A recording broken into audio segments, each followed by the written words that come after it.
राजपूत नाम के पीछे सिंह क्यों लड़ाते हैं? इस बारे में मेरे पास बहुत सारी जानकारी पहले से ही थी, पर मैंने सोचा कुछ और जानकारी ले ली जाए इस वीडियो में, ताकि एक अच्छी से अच्छी वीडियो बना सकूं।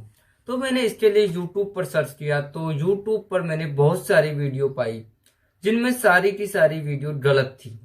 मतलब सारी की सारी वीडियो फर्जी थी, उसमें इतिहास को देखा ही नहीं गया। बनाने वालों ने पता नहीं कहां से वो वीडियो बना दी। इतिहास का एक भी पन्ना उसमें नहीं था, पता नहीं। और दूसरी बात, उस पर जो व्यूवर्स थे, पता नहीं वो व्यूवर्स क्या थे, 40,000, 80,000, 60,000, पता नहीं वो व्यूवर्स कैसे थे। मतलब किसी और दूसरी बात, वहां पे किसी ने कमेंट बॉक्स में भी ये नहीं कहा कि भाई ये इतिहास से कहां से लिया है, ये इतिहास गलत है, आपके द्वारा उठाया गया, या फिर नहीं। पता नहीं, व्यूवर्स आए, वीडियो देखी और चले गए। ऐसा थोड़ी होता है।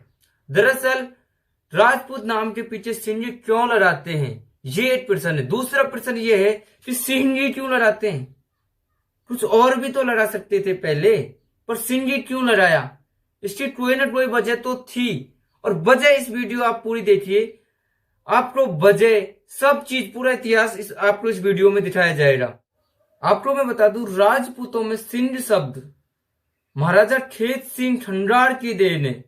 और ये उपाधि आप किसने दी थी महाराजा खेत सिंह खंडार को, क्यों दी थी, ये पूरी जानकारी आपको वीडियो में मिलेगी।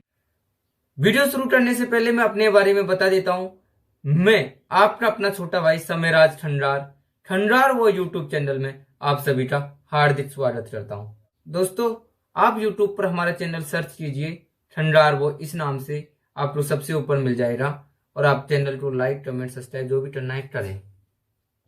चलो आइए वीडियो शुरू करते हैं।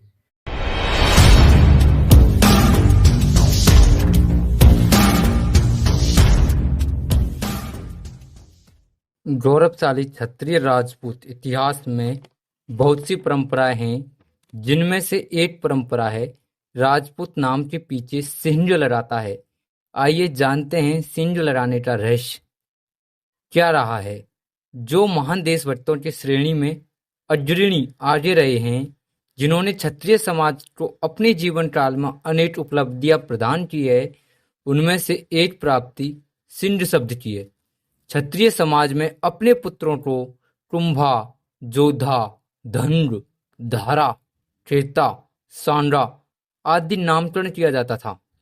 जननी जन्मभूमि के लिए जो निस्वार्थ भाव से समर्पित होते रहे हैं, वास्तव में वे ही महापुरुष कहलाते हैं।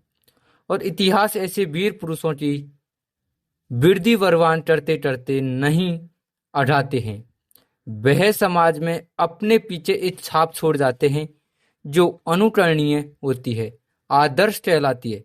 भारत में सौराष्ट्र प्रांत के एक ऐसे ही राजकुमार या राजपुरुष की कहानी है, जिसके पौरस की गाथाएं कभी इस देश की धरती पर गूंजती रहती थी। जो महान देशभक्तों की श्रेणी में सबसे आगे रहे हैं, जिन्होंने क्षत्रिय समाज को अपने जीवन काल में अनेक उपलब्धियां प्रदान की है, उनमें से एक प्राप्ति है नाम के पीछे सिंह शब्द लगाने की। क्षत्रिय समाज में अपने पुत्रों का कुंभा, जोधा, धनुर, धारा, खेता, सांडा आदि नामकरण किया जाता था। नाम के साथ शब्द लिखने का प्रचलन नहीं था, जो महाराजा खेत सिंह खंडार की ही देन है। हाँ जी, महाराजा खेत सिंह खंडार की ही देन है। दिल्लीश्वर महाराज पृथ्वीराज चौहान अपनी युवावस्था में गिरनार के वनों में शिकार खेलने जाया करते थे। एक बार उन्होंने जंगल में देखा एक नौजवान राजकुमार बनराज का मतलब होता है साथियों शेर को ललकार कर कुश्ती लड़ रहा था। कभी बनराज ऊपर होता था तो कभी शेर। पृथ्वीराज चौहान वह दृश्य देख आनंदित हो रहा था, और देखते देखते ही राजकुमार ने बलशाली शेर को पछाड़ लगा दी और लात घूंसों से उसको मार डाला। जब शेर और खेता के बीच युद्ध समाप्त हो गया, तब चौहान उस वीर पुरुष के पास पहुंचे, बोले, बड़े बहादुर हो, क्या मैं आपका परिचय जान सकता हूं? यह वह युवक मतलब खेता प्रति उत्तर में बोला, पहले आप अपना परिचय दे। तो पृथ्वीराज चौहान ने अपना परिचय दिया, मैं साठमवरी चौहान महाराज सोमेश्वर का पुत्र हूँ। मेरा नाम पृथ्वीराज चौहान है। दिल्ली का प्रशासक हूँ। युवक इतने जवाब में ही नतमस्तक हो गया। बोला, महाराज क्षमा करें, अज्ञानतावश मैंने मूढ़ता की है। मेरा परिचय लेकर महाराज क्या करेंगे? हम तो अब वनवासी जन है। तो पृथ्वीराज ने कहा, नहीं, आप अपना पूरा परिचय दीजिए। तुम्हारे लक्षण राज परिवार जैसे दिखते हैं। मुंह पर कहना अच्छा नहीं लगता है। आप एक असाधारण पुरुष है। मुझे सही परिचय देने में संकोच न करें। कहिए भद्र, आप कौन है?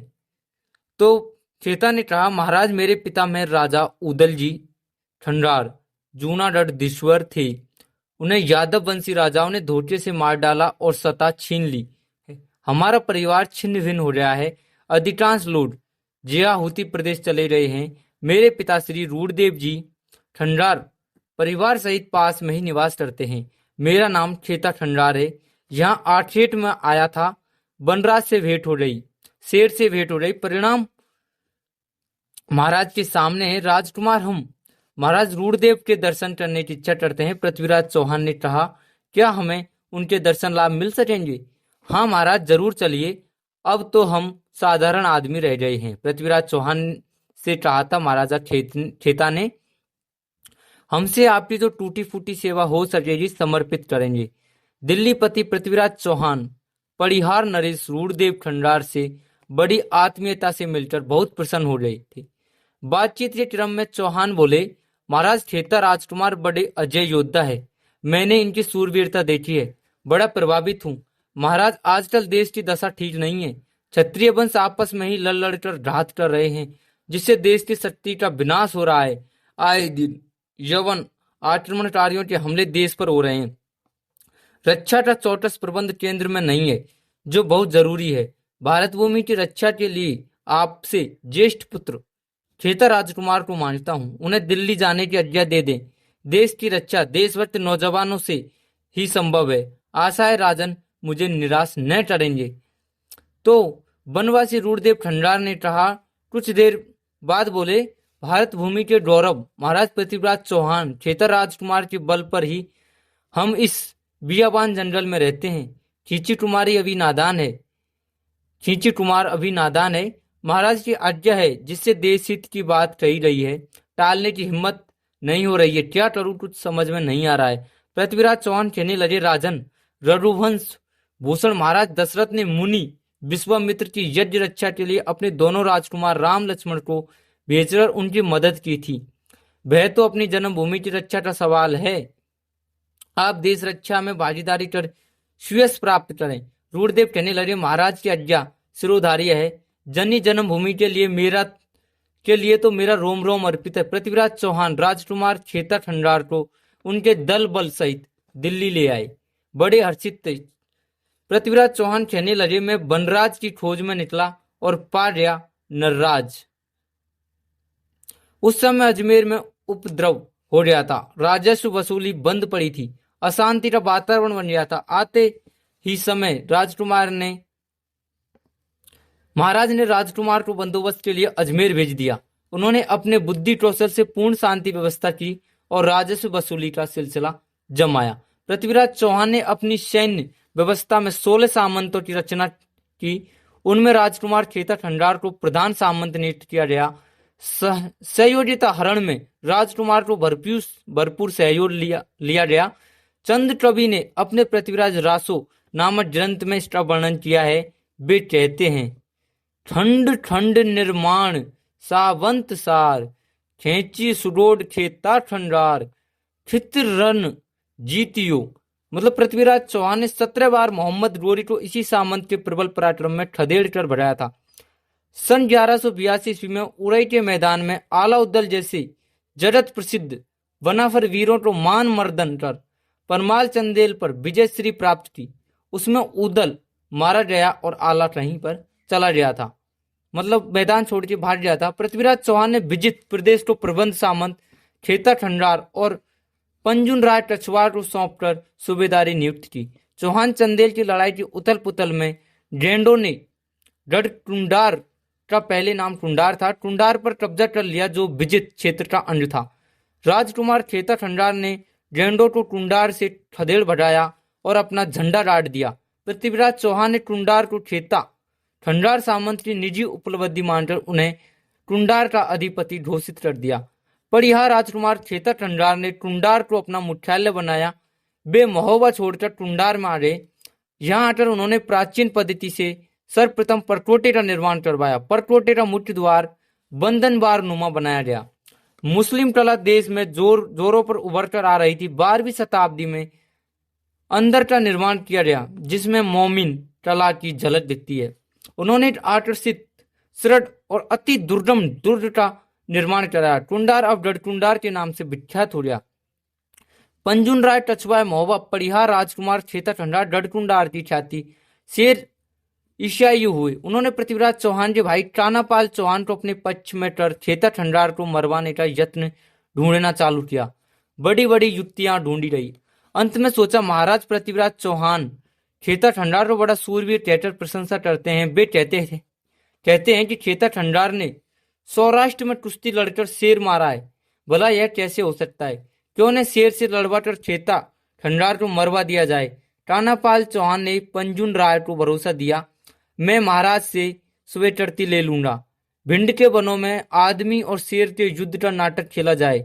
युक्ति ठीक है। युक्ति के मुताबिक भिंड राज्यांतर बियाबान जंगल में एक दर्शक मंच बनाया गया।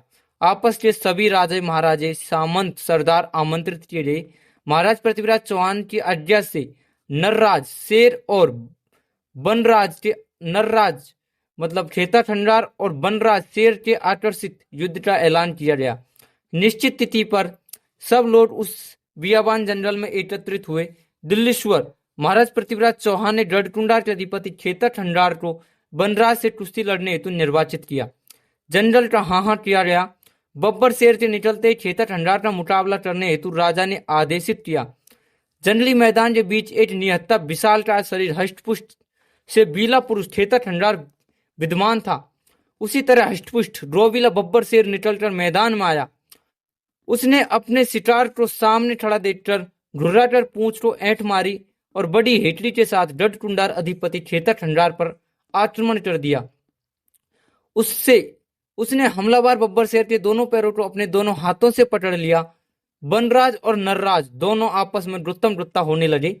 शारों ने समझ लिया कि उनका कांटा बिन प्रयास निकल जाएगा। पृथ्वीराज चौहान भूतों की चाल से अनभिज्ञ थे। उनको पता नहीं था कि ये इनकी चाल है। सन्नाटा छाया हुआ था। खेता खंडार पर बब्बर शेर हावी था। खेता ने अपनी पूर्ण शक्ति से शेर को धकेला और उसे पट कर ऊपर सवार हो गया। फिर लात घूंसे मार कर बब्बर शेर को पस्त कर डाला। आवेश ने उसने बब्बर शेर के बाएं पैर पर अपना दायां पैर रखा और उसके दायां पैर अपने हाथ में लेकर उसे चीर डाला। बब्बर शेर के मरते ही उपस्थित जन समूह चिल्ला उठे, शेर चिरा, शेर चिरा, शेर चिरा। मंच पर तालियां बज गई। महाराज पृथ्वीराज चौहान खुशी से झूम उठे। रक्त रंजित खेता खंडार हर्षित मन महाराज पृथ्वीराज चौहान के चरणों में आकर झुक गया। शाबाश और धन्यवाद के बीच खेता खंडार का जयघोष गूंज गया। महाराज पृथ्वीराज चौहान ने इस विस्मरणीय घटना पर उस जगह एक ग्राम बसाने का ऐलान किया और उसका नाम रखा शेरचिरा। राजा ने ऐसा कर जनवाणी को ऊपर कर दिया। राजा ने फिर चंद कवि से पूछा, कविराज शेर का कोई अच्छा सा नाम बताओ। चंद बोले, राजन, नहार, केहर, सिंध, राज। बोले, बस हमने राजकुमार खेता खंडार को अब खेत सिंध खंडार की संज्ञा दे दी है। क्यों चंद, ठीक है ना? शेर को मारने वाला पुरुष तो कहलाएगा ही। महाराज की जय हो। जय हो की ध्वनि आकाश मंडल में गूंज रही। तभी बहादुर क्षत्रिय लोग अपने नाम के साथ सिंध शब्द का प्रयोग करने लग गए। ये है एक सच्ची और रियल घटना जो आज तक किसी भी यूट्यूबर्स ने यूट्यूब के माध्यम से किसी को नहीं बताई है। साथियों, अगर आपको यह वीडियो पसंद आई है तो वीडियो को लाइक करें और अगर आप हमारे चैनल पर पहली बार आए हैं तो चैनल को सब्सक्राइब करें और हाँ, घंटी वाले बटन को ऑल पर प्रेस करें ताकि आने वाली सारी वीडियो आप तक सबसे पहले पहुंच पाए। और हाँ, मिलते हैं इतिहास की दूसरी वीडियो के साथ। तब तक के लिए खुश रहे, घर में रहे, सुरक्षित रहे। जय राजपूताना, जय रक्त राजपूताना, जय माँ।